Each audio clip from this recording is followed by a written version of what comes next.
Thank you so much for this wonderful introduction. I'm just fascinated how well you pronounce my last name. It's amazing. Thank you for that. And thank you all for joining us today in the seminar. Always a delight to talk about arts, mental health, and today literature. And as mentioned, Museum of the Mind based in Haarlem. This year we are European Museum of the Year 2022 on the subject of working around mental health. Our museum is an institution over 700 years old. You can see the front of the museum here, and it's based just below the city center of Haarlem. And 700 years ago, when you were mentally ill, when you have leopards or you have diseases, you were placed outside of the city center and you were placed inside the madhouse, as they would call it these days. So for us, this is like a very historical building where stigmatization was infrastructured, if you would say like that. And up to back in the 90s, it was a physical institute. Sorry, I'm not saying this correct. I have dyslexia, and this is for me the most difficult word to pronounce in English. Let's give me some help. Psychiatric institution. Yes, thank you. So they were taking care of these people who were living there. But after this was closed up, the 4 biggest institutes in the Netherlands said it is too important to curate everything we have in our museum, that we curate this heritage of our institute. So they are the founding fathers of the Museum of the Mind. And today we tell the story about the history of everything around psychiatric institutions, but also we really invite you to join this conversation on what is health and well-being. What is your brain? How does your brain work? How does the brain of somebody else work? And how can we create space for each other's diversity, neurodiversity, cultural diversity? So this is really what we're hoping to engage in our museum. I'm trying to get my slide. Yes. And we do this throughout several learning, development, and engagement programs in our museum and outside the museums, and this year also online. We work actively still with healthcare institutions, but also with schools. So always in co-creation with several experts, but also the people that will participate in the growth program are actively part of the developments of the program. And for me, I work as a mindfulness trainer, and practicing mindfulness is one way of getting the conversation going on how are you?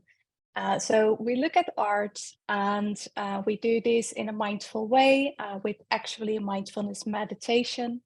And after this, we come together in a group and we just have this open inquiry on what you've noticed, what your mind was doing with it, and how did it make you feel. And we have this program for young people, just throughout our program for regular museum visitors. But here you see we also have a program for doctors who are working in hospital settings. And we actually see that looking at art and doing this in a mindful way, bringing in compassion into this, it can help them practicing their profession every day and with skills on when they're welcoming in their patients. And we have several partners that we work on. So for instance, at the Van Gogh Museum, we have several programs where we combine arts, on how we can start this conversation about mental health and how are you doing. But here you see teachers. So we also help the teachers who go into this difficult conversation, and they can be skilled with some techniques on how to do this. And this is also something that we help them to start this up. Another way to tell your story is throughout your body and also with dance and music. So this is an experience that we done last year with Amsterdam Dance Event. This big event, worldwide known now, and a lot of people only think about like the hard dancing throughout all night. But they actually wanted to address the mental health and dance, and when you combine this, how this can empower each other. So here you see people listening to music and my meditation for over an hour, and I invite them to express their inner world throughout colors, movement, and lines. And they build like this big art piece together. And in our museum, we welcome, of course, the visitors, but also the youngsters. We have several programs for the younger people. And here you see just very simple, some blocks in the museum with the question. Here you see, this is what a sad child looks like. This is what a happy child looks like. And this is what a shy kid looks like. And they just expressing themselves. You can take a photo of it. And what you see that actually when a child is expressing themselves as shy, some people label this as, oh, you're scared. No, I'm not scared, I'm shy. So it's learning about you looking at somebody and not always knowing how this person is trying to express themselves or trying to feel. And I wanted to light out two of our projects who are related more to words, as this, of course, is this day we're working around books, wonderful books. And this is a program, Word Up. We don't actually use books, but we do use the empowerment of literature, of language, and trying to find the right words. And as Diana has mentioned, a lot of studies shown, but in practice we see this, that a lot of people are not feeling well. And a lot of people thought that it would increase due to COVID, but actually the latest literature researchers has shown that it's not COVID that made it worse. It just it shined a new light on it. So but they were not feeling well before COVID as well. This, I think, is a good thing to keep in mind for us. And the Suicidal Prevention Institute in the Netherlands asked Museum of the Mind, how can we, through art and culture, try to give the young people, Generation Z, looking for new words to express themselves on how they feel. So this program, Word Up, we come with several teachers and peer-to-peers in school into the classes, and due to spoken word, for example, I try to create space, a bravery and safe space to just see if you can express yourself in different ways. And another project we're very proud about, it's you go into the museum and you make your own manual. We just have a manual for everything. If it's broken, then you can just put out the manual and see how to fix this, but not for the most important machine maybe that we have, our brain. So in our museum, you can actually do making your manual. And at the end of the manual, you get several questions that reflect reflection of questions. And at the end, you will get your book doppelganger. So like a fictive person who represents you, who relates to you, So you can see yourself represented in a book. This is a project that we did with the Dutch Foundation for Literature. This is where we teamed up. So children can actually get their own manual, and after this, find the fictive person that represents them in a book, and then they go to the library or some other place to read the book and see them representing themselves. And we see that this can be helpful in the representation, of course, but also with destigmatization and self-destigmatization. So we have stigmatization that is taking place in a community, but when you keep on repeating those words to yourself, we talk about self stigmatization, and reading these books and seeing yourself being represented can help in this as well. So these are some brief things that we do in our museum. Yes. Jolien, that was absolutely wonderful. Thank you so much. I'm sure all of us would love to know much more.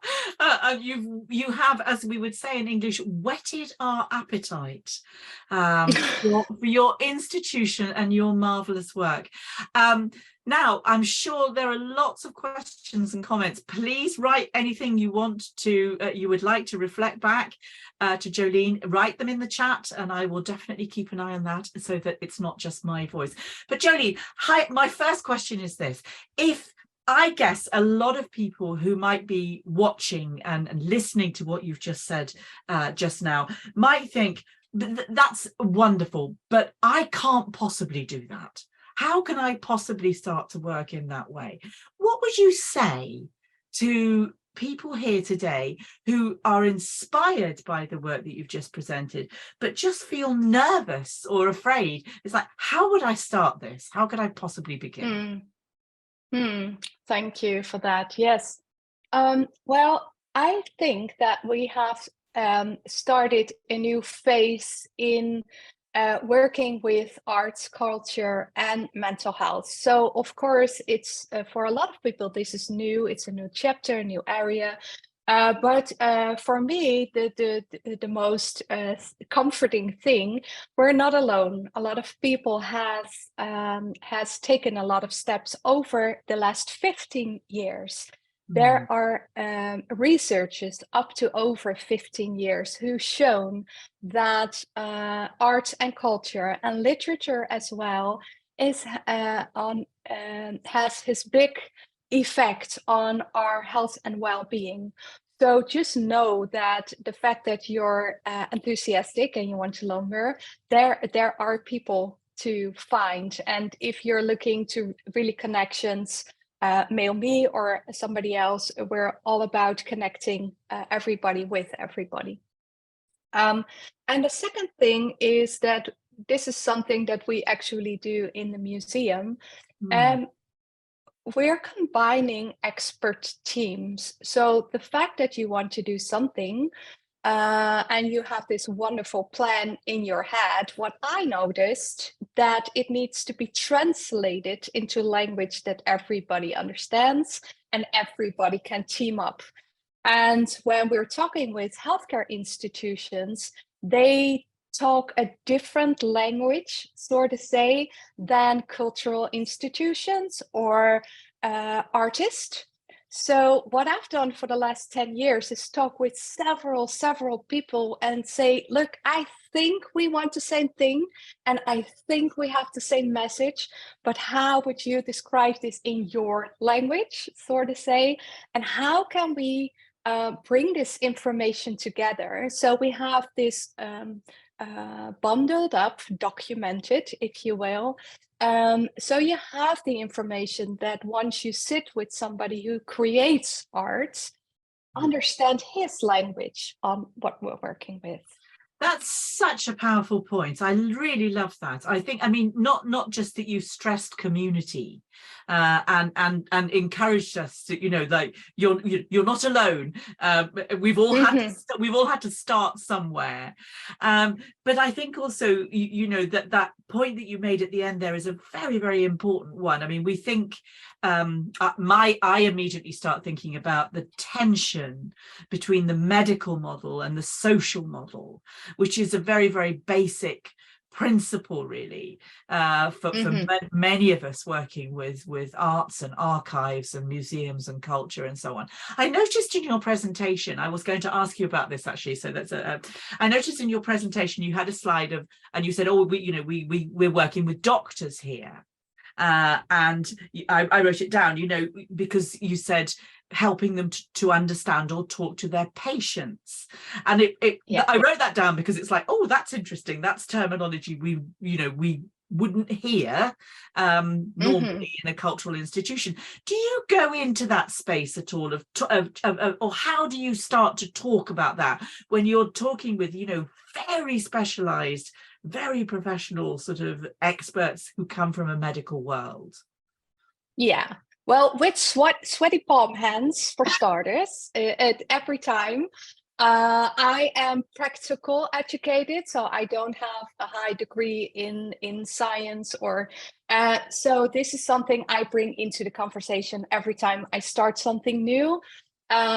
So there has to be some inner work in my own confidence to say, okay, I don't know everything and maybe I'm not using the right words, but I'm hoping you join on because I think this will work. So this is one thing.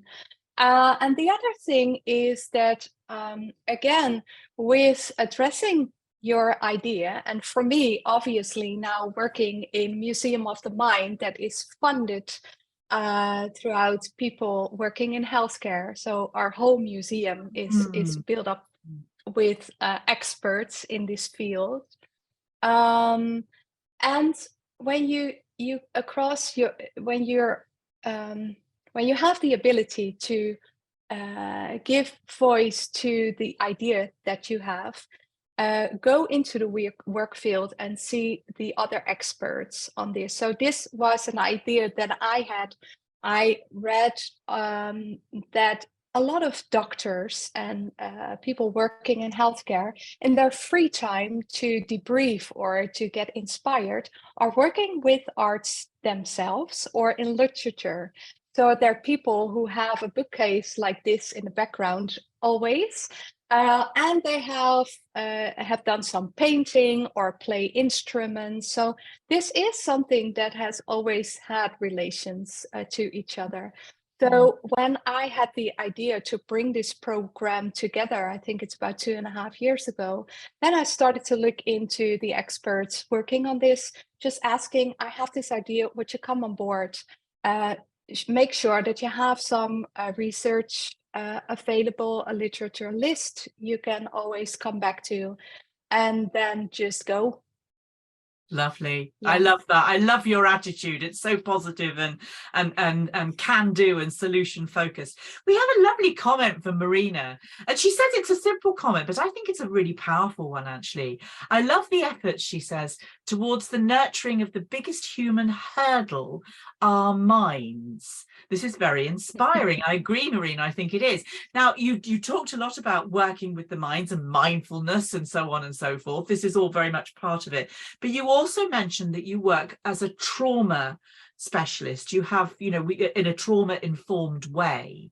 So I guess my question is around, again, moving into that space, really, the creative aspects of the mind, all of which, you know, I think all of us here would agree, arts and culture and literature can really feed that. But how do we balance that with going into potential spaces of trauma and reigniting things that might be really difficult for people? Yeah.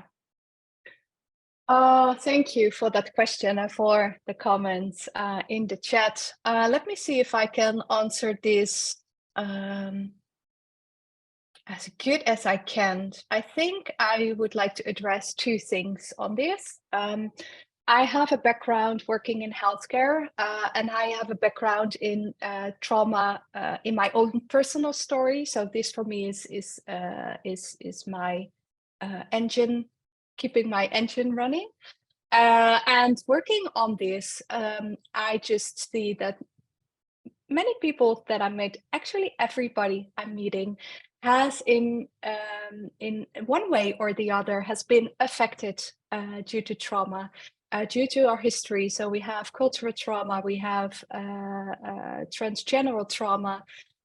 You have shock trauma with all the horrific things that are happening these days.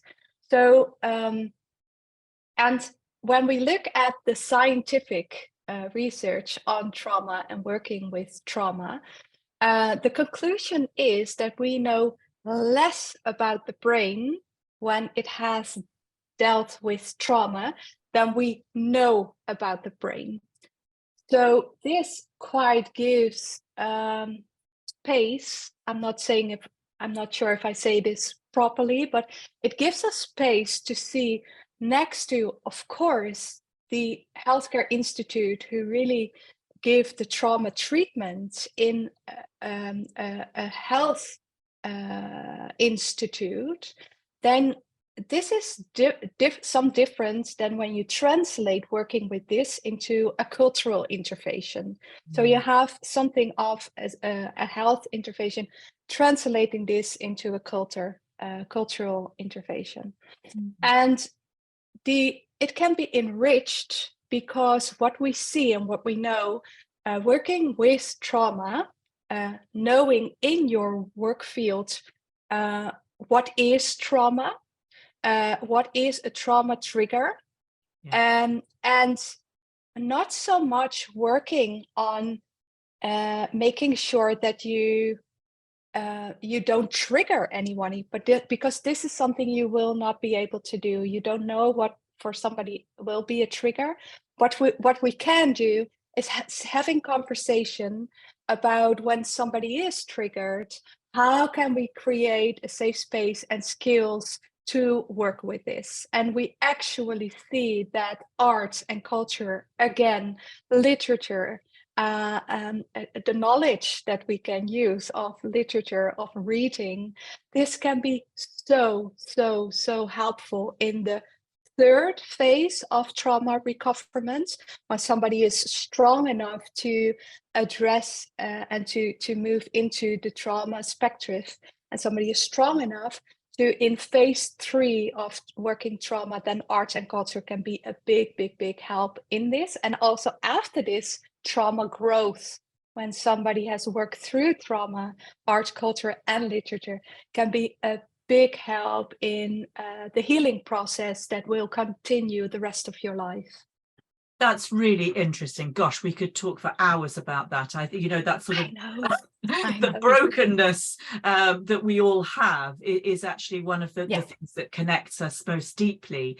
And I suppose we find, arts, culture, literature are just the, rich themes of exploration.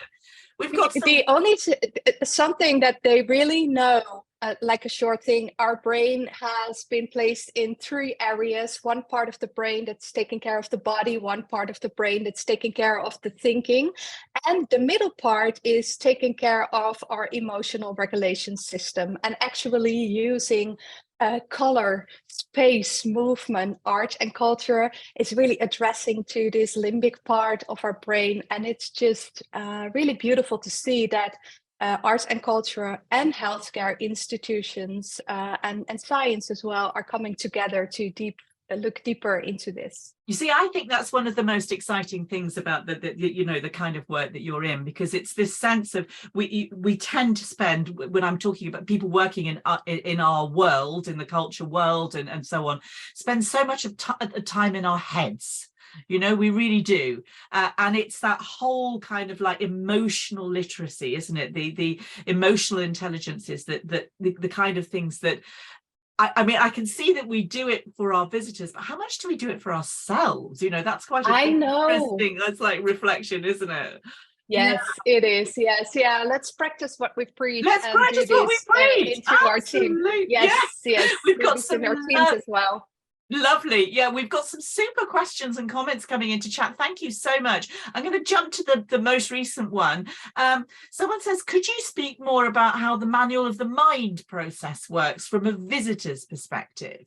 So is it a standalone experience, or is it part of an exhibition, a broader exhibition? And have you had any feedback? Have you had any response? Yes, yes. I'm quite ashamed that I don't have it here, because it's actual a manual that when you enter the museum, we have two stackages of manuals that you can just take, fold it open. Lovely bright colors are welcome you in this manual. And we have a manual for 3 up to 12. And from 12 up to everybody who still feels like 18 years old. That's us. And we have this for after reopening our museum in 2020, so it's there for a long time, and it's been absolutely wonderful. We have to see again representation on neurodiversity is so powerful, and we work a lot around neurodiversity, people with HDD, for example, to see themselves represented in books is very empowering. And children just really like that they can reflect on themselves and just see their friends, their imaginary book friends appearing up, where they can team up on and learn from again. This is, I think, a key for Museum of the Mind.